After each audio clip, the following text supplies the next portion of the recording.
Hello all, a very good evening to all the attendees who have joined us today. I welcome you all to the webinar series of Advait.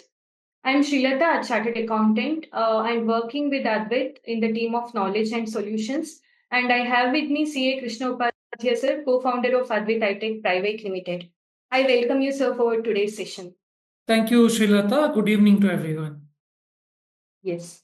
As we are starting a new webinar series, I would want to highlight that at Advait, knowledge is one of the core pillars and strength of what it does. And with this objective, through the webinars, we try to bring curated, relevant insights for the audience from our space. This is our third webinar series and seventh webinar session to be particular. And our previous webinar series were one on strategic finance office and one more was on NRI guide to India property transactions. Two prominent topics, and if you had missed attending those live webinars, you can always watch them on our YouTube channel. We have streamed them. We have streamed the recorded ones there. With this background, let's begin the current webinar series on ESOPs. This webinar series is about understanding ESOPs not just as a compensation tool, but as a structural shift in how we think about work and value creation. And also about how employees become economic participants in the value the organization creates. Traditionally, if you see, employment has always been straightforward. You provide time and effort and get salary and other benefits in return. And if you see, it's purely transactional, right? But ESOPs, employee stock option plans, change that equation. They bring in the participation in long term value creation, linking individual contribution with enterprise growth. In this series, we will bring various critical aspects about ESOPs on the table, looking at them both from employer perspective and employee perspectives. We'll discuss how ESOPs create value, how they are structured, how they are designed, the broader business impact, and key consideration that needs to be looked into. We will cover all of that. The idea is to look at ESOPs holistically, not just as a compensation tool, like I mentioned, but as a long term value mechanism. However, in today's session is about building the base. We'll start with the what and the why, understand the life cycle, and gain insights about how this mechanism actually functions. To start this discussion in real context, you can consider the recent news about Vedanta Limited. You would have heard that over the last 5 years, the company has granted ESOPs worth approximately INR 2,500 crores to its employees, covering nearly 40% of its workforce. And it was also mentioned that in certain cycles, even the freshers were considered and brought under the plan. See, whether one views the design as aggressive, inclusive, strategic, or whatever, that's a different discussion. And this is just one of the examples that we have quoted, and there are plenty of organizations doing the same thing. But the larger message here is that ESOPs are no longer limited to startups or senior roles alone. They're being used by large established organizations as a mechanism to align workforce contribution with organization or enterprise value. While you see this opportunity exists, there are a quite number of misconceptions as well.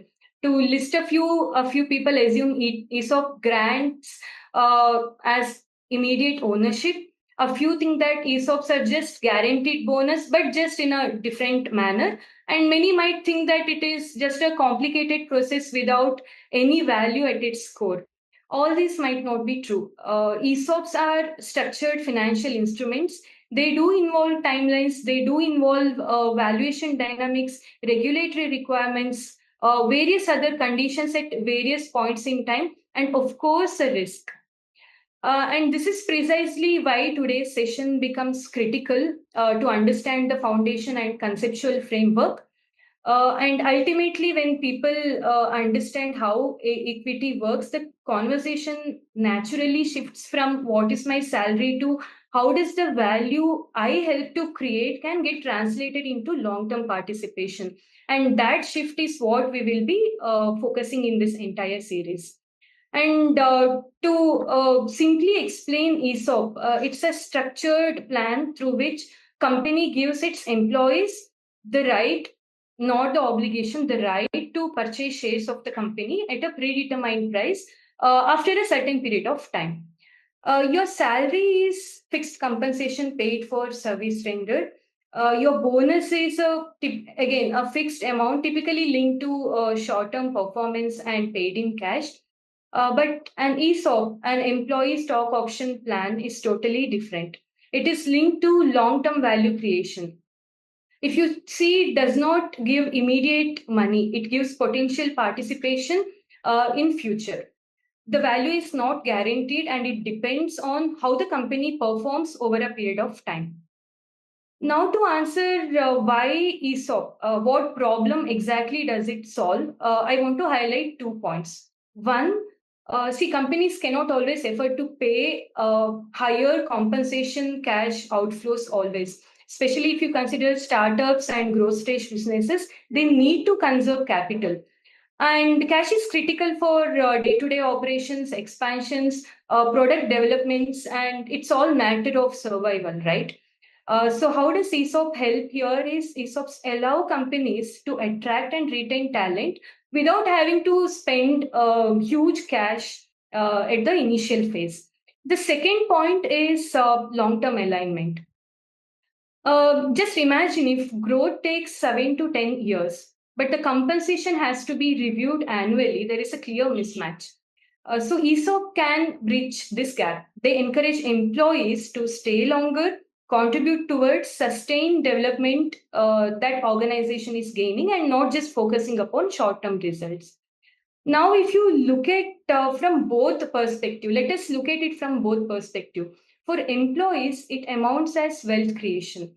They can really build assets than just earning a fixed amount as salary, and it gives a sense of participation.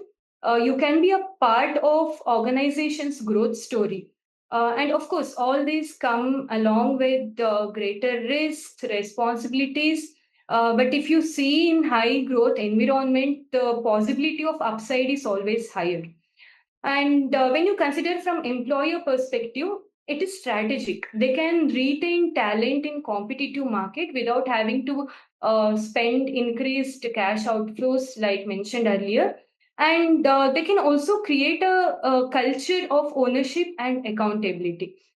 So, with this conceptual understanding, naturally a few strategic questions arise at next level.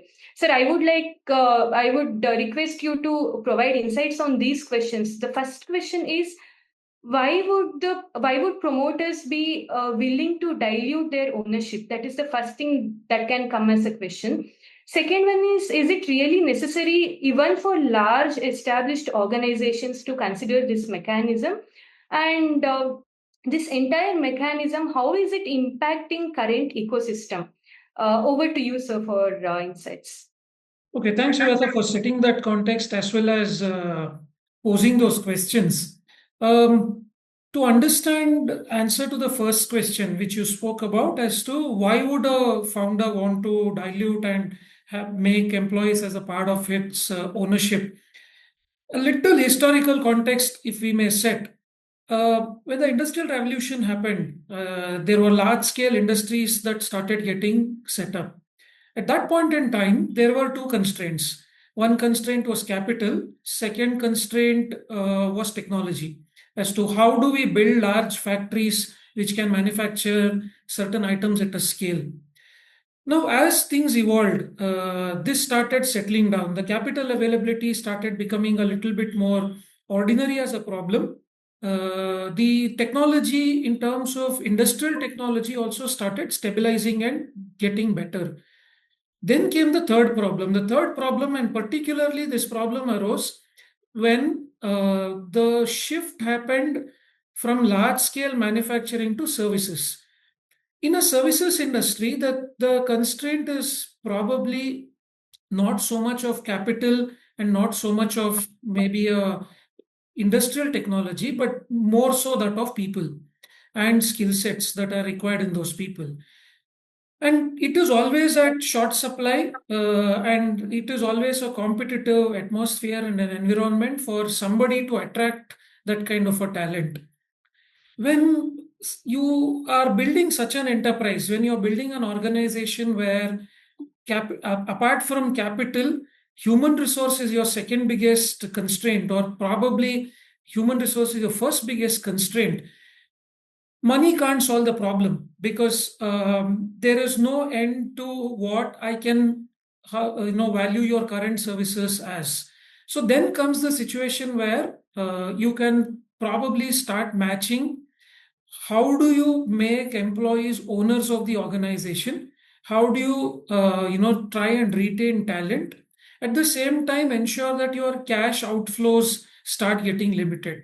Therefore, apart from ESOPs being a method to arrest immediate cash flows, ESOP is also a method to gather or capture one critical constraint that is there, which is the human resource capital. So this is where it all began in terms of saying that, then founders in the board and even large companies like Infosys in India, one of the pioneers in establishing the ESOP as a culture, as a structure, and Google was one of the companies globally to set up very robust and very well thought out ESOP structures, which not just enabled company to sort of survive the capital that it had or constrain the capital that it had, it also ensured that it gave a long term wealth creation, ownership vision to everybody involved. And for a founder, there's nothing bigger than, particularly in a services industries, in industry where information technology is getting built, where the ROI is going to come over a really long period of time, and you're building something substantial. So it is very critical that the same kind of people and the same people continue to stay with you and build. So for that reason, naturally, ESOPs play a very critical sort of a role. Now, having said this, what also makes it more interesting is when you make people party to, let's say, current salaries, it's a very limited upside that they get. How could you make sure that your future wealth creation is also distributed amongst employees? How do you ensure that, let's assume, significant growth that may start kicking in after 3, 5, 7 years of an enterprise is also given out and distributed amongst the people at large, especially the employees? So that is where ESOP plays a very critical role, and that is how ESOP became a very significant of compensation structure globally, and it has evolved over the years. In the last 1 decade in particular, it has evolved substantially, both in India as well as in the West. I think we can also talk about that in detail. Yes, yes. Thank you, sir, for those insights. And in continuation to that, if you see, we need to understand that ESOP is not just one-time event. It operates through a life cycle of its own, which consists of grant, vesting, exercise, hold, and liquidity. If I have to simply explain each of this, grant is where the company gives the employee an option, a right to purchase certain number of shares in the future at a predetermined price. Next comes the vesting, which is usually linked to continued employment or performance. The employee earns the right to exercise those options, and until vesting happens, the option cannot be converted into shares. Then comes the exercise period, which is a stage where the employee chooses to act on the right that has been given by the company. By paying the exercise price, the options are converted into actual shares, and ownership begins from there. Then the holding period refers to after exercise. Once the shares are exercised, the holding period begins. And here, when the employee continues to hold the shares, he'll be like an investor. The investment mindset pitches in. Finally, the liquidity stage, when the employee is able to sell the shares, he'll be able to potentially realize the value. So that's what is the final stage, which is called as liquidity. Now, if you look at this entire life cycle, all these five phases which are there inside ESOP, if you can see it from a different dimension, at grant, it represents expectation and a promise. At vesting, it reflects commitment and it confirms that you have earned it. At exercise, it becomes ownership because you will be exercising the shares and the shares are allotted to you and you are the owner of the shares. And at holding phase, like I mentioned earlier, it shifts the entire thing to a investing mindset. And at liquidity, it is an exit and wealth realization. With this understanding in place, I would request Sir to take us through the key considerations and factors that can impact various phases of this life cycle. Yeah, so in each of these phases, two alignments have to be done. One alignment that needs to be done is what is the stage at which the company is looking at designing its ESOP structure? Is it at the really early stage where the company has just started, it is gathering some traction, it is hiring its first few employees? Is it at that stage? Or is it at a stage where it has sort of gathered traction, probably raised some capital, either from angels, from venture capitalists, or private equity? Is it at that stage? Or is it at, like Srilata mentioned in the beginning, is it at a stage where Vedanta was there, where it gave out a significant amount of employee stock options? At what stage the company is the first alignment that needs to be done. Once that alignment is done, each of the phases that Srilata you mentioned becomes very critical. So first is the grand stage. At each of these stages, which is, let's assume for a company which has just begun, the grant conditions needs to be slightly more lucid. It should be slightly more easier because a company is trying to attract the best of the talent to come and join, with a promise by the founder and the founding team to state that, hey, look, we are building something substantial. You can be a part of the growth journey. Why don't you come and be a part of it? I will also give you some equity, which will help you gather, or rather create wealth in the future and participate in the upside that's going to come. A company which is slightly more matured, which is gathered some traction, product market fit or service market fit has actually started coming in. Venture capitalists have already come in. You are, let's assume, redesigning your ESOP structure at that time or putting in place for the first time. Then your grant conditions can actually be a little bit more stringent because you don't want to give out equity to way too many people who might oversell themselves and try and come in to be a part of the ESOP, the entire scheme. So you may want to relook at how the grant conditions are, and then when does one become eligible to get it. Similarly, for these two stages, I will also talk about the other phases, and then go into the last stage. So the exercise and the holding, the vesting period, you could decide based on the gestations that are available as well as the legal considerations. So each country, including India, has different rules on what should be the period of vesting, etc. We will cover all of those in detail in a subsequent webinar. But for now, the other consideration that has to be kept is what stage of the company is it? How long do I think I need to test some of the people and retain them, give them an incentive to stay with us? Therefore, the vesting period can get aligned accordingly. And the condition to exercise also will have multiple consequences. One, based on how the ESOP has been designed, somebody could enter into your cap table immediately. In some schemes, you could design it in such a way that some of them hold stock options, which is exercised as well, but don't really convert into shares immediately. It converts into shares on happening or not happening of a certain event.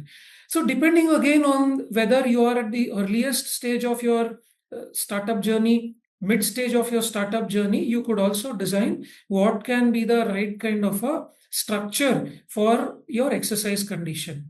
And of course, the last one, which is about exit, which is about liquidity, granting liquidity to them, is more of a demand supply sort of an event, is more of how long you've ensured that the employees have stuck on with you. Do you really have achieved the growth that you wanted to achieve? Can you give the liquidity at that point in time, etc.? Now, moving to the other consideration, which I said about a very large listed entity or a very large conglomerate having multiple business ventures like the Vedanta, for example, what can happen is that your grant vesting exercise will not really be dependent similarly or will be weighing similarly of how a startup is going to look at it. For a company like Vedanta, it is about, do I have an opportunity to use the money that is there in the company for my own current expansion? Do I have opportunities for that? Or do I convert some of my reserves into equity and hand over some participation in that reserves to my employees? Is there a large competitor who's about to set up and come into the space that I am, who's trying to maybe capture a lot of my employees? Or third, let's assume I'm a large conglomerate. I have a little short supply of cash flows immediately, but I see that my market capitalization is pretty good. The demand for my shares in the stock market is going well. So then I can actually design the ESOP, of course, within the regulatory considerations of listing norms and the corporate law in each country. I can design it in such a way that there is immediate liquidity that my employees get, but that money is not really going out from the company. That is coming to them from the market. So this way, the different kind of journey of an organization and the period at which they are will also determine how each stage has to be designed. It's definitely not a one size fits all. Yeah, yeah. Thank you, sir. I think with this, we have gained a lot more about connected points within the life cycle of a ESOP. And now to move on further with one more connection, which is the market system, to know how differently ESOP works in a private company versus a listed entity.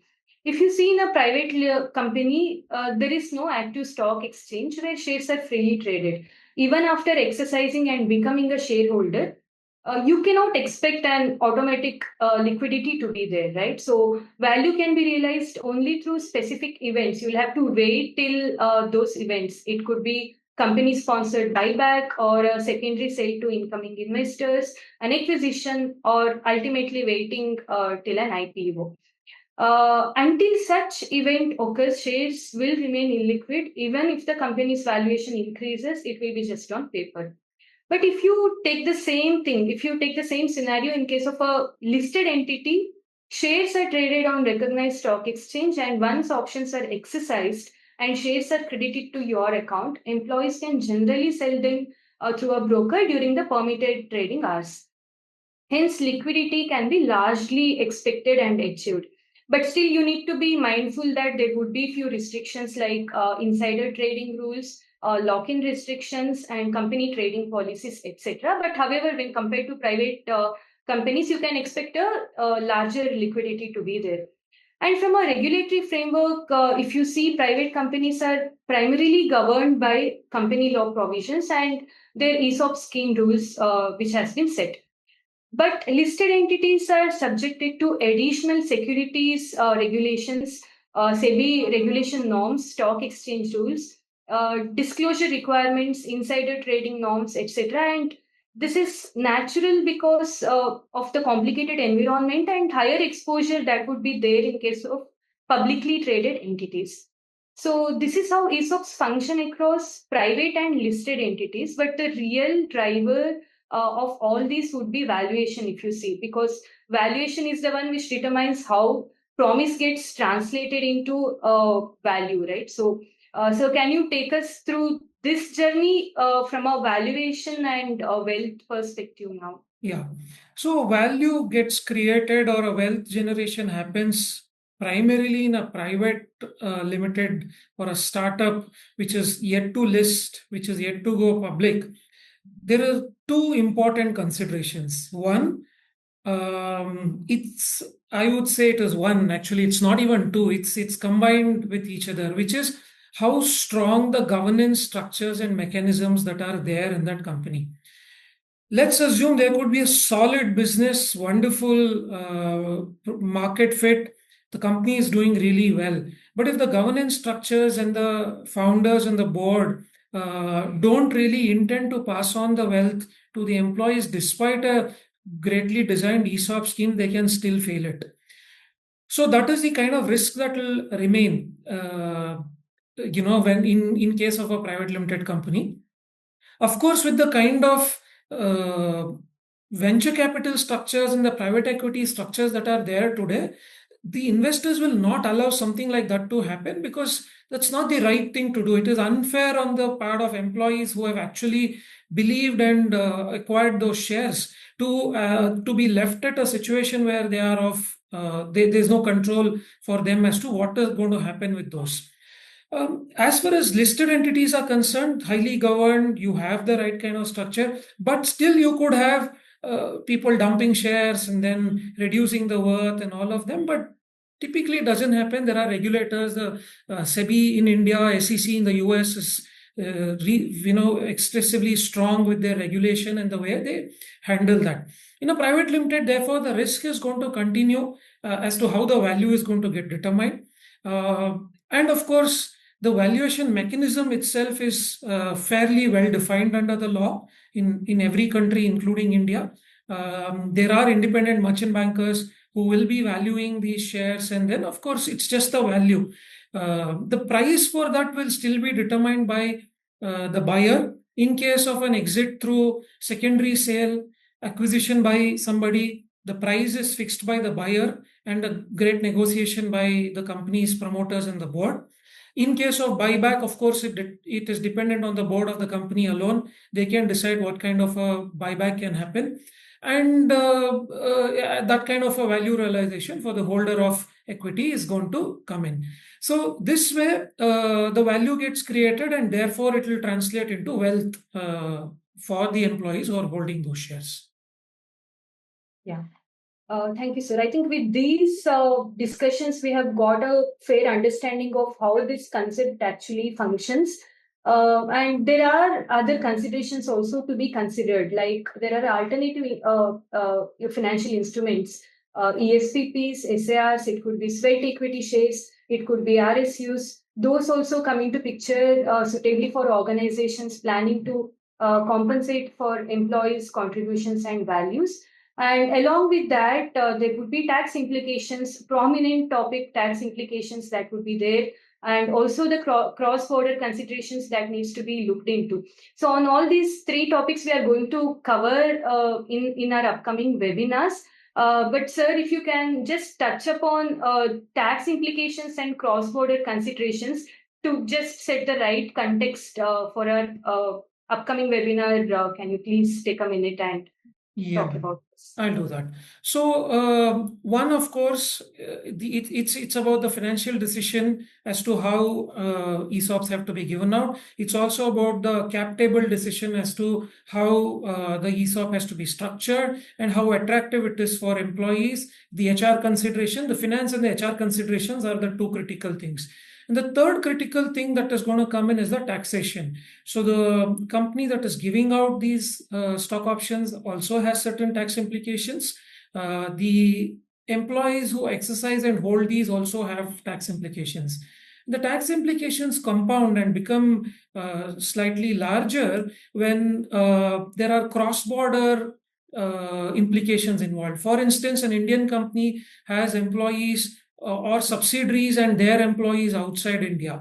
How does the ESOPs play out?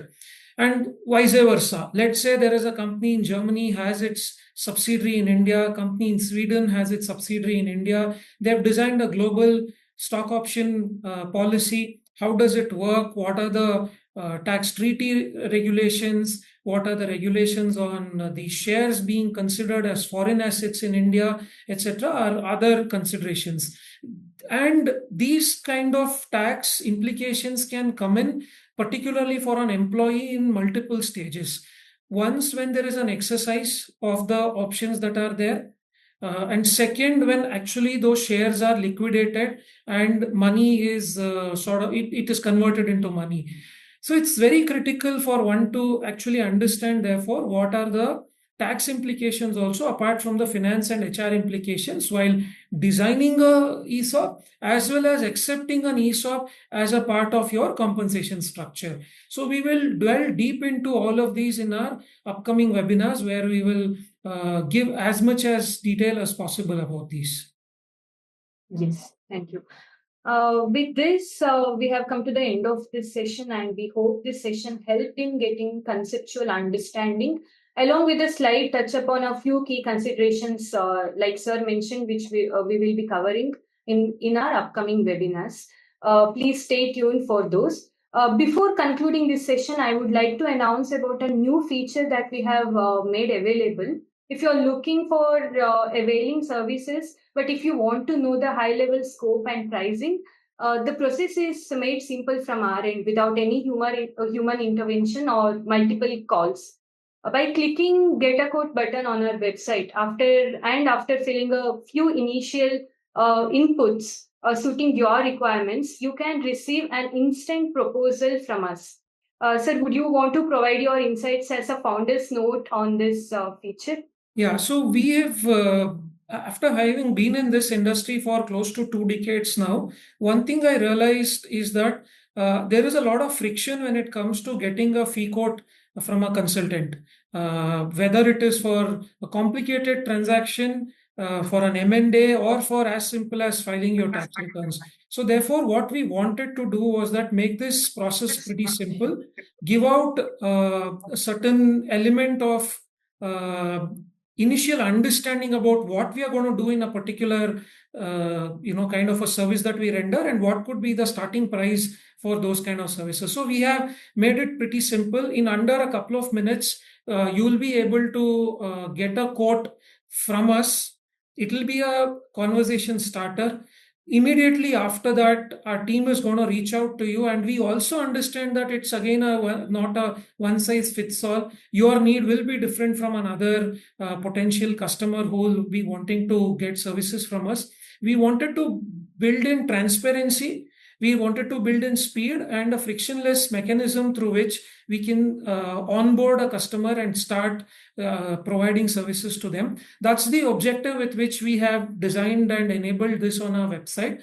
For everybody who wishes to get an understanding of it before talking to us, please go to our website and click on Get a Quote button. It's there on the home page, and it's there on all the pages where the services are detailed. So I hope it will make onboarding process with us that much more simpler. Yes. Thank you, sir, for this note and for your insights throughout the session. And to all the attendees, thanks again for joining this session. And if you want to know more, you can visit our website, read our blogs, and subscribe to our newsletters and stay updated with key finance insights. Thank you, one and all. Thank you so much. Have a good evening.